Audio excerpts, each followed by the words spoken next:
யோபு அதிகாரம் 7. மண்ணில் வாழ்வது மனிதர்க்குப் போராட்டம்தானே.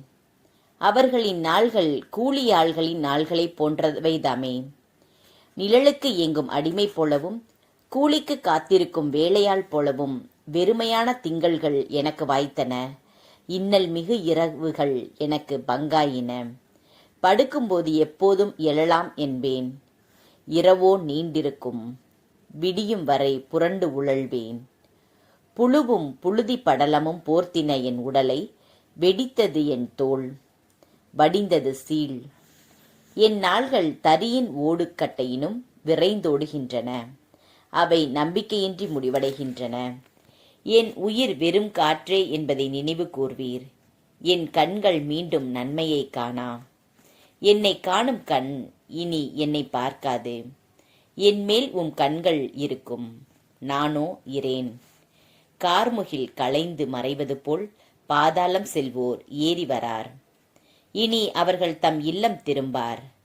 இனி அவர்களது இருப்பிடம் அவர்களை அறியாது. ஆகையால் நான் என் வாயை அடக்க மாட்டேன். என் மனதின் வேதனையை எடுத்துரைப்பேன். உள்ள கசப்பில் முறையிடுவேன். கடலா நான், அல்லது கடலின் பெரு நாகமா? காவல் என் மீது வைக்கலானீர். என் படுக்கை ஆறுதல் அளிக்கும், என் மெத்தை முறையீட்டை தணிக்கும் என்பேனாகில், கனவுகளால் என்னை கலங்க வைக்கின்றீர். காட்சிகளால் என்னை திகிலடையச் செய்கின்றீர். ஆதலால் நான் குரல் வளை நெரிக்கப்படுவதையும் வேதனை விட சாவதையும் விரும்புகிறேன். வெறுத்து போயிற்று.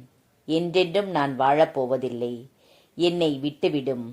ஏனெனில் என் வாழ்நாள்கள் காற்று போனவையே. மனிதர் எம்மாத்திரம்?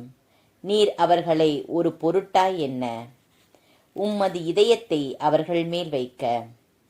காலைதோறும் நீர் அவர்களை ஆய்ந்தறிய, மணித்துளி தோறும் அவர்களை சோதிக்க.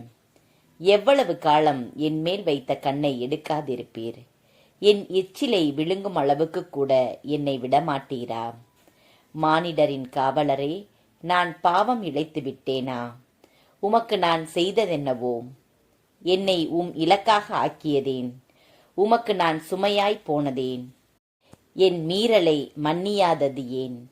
என் அக்கிரமங்களை அகற்றாதது ஏன்? இப்பொழுதோ நான் மண்ணுக்குள் உறங்கப் போகிறேன். நீர் என்னை தேடுவீர், நான் இல்லாது போவேன்.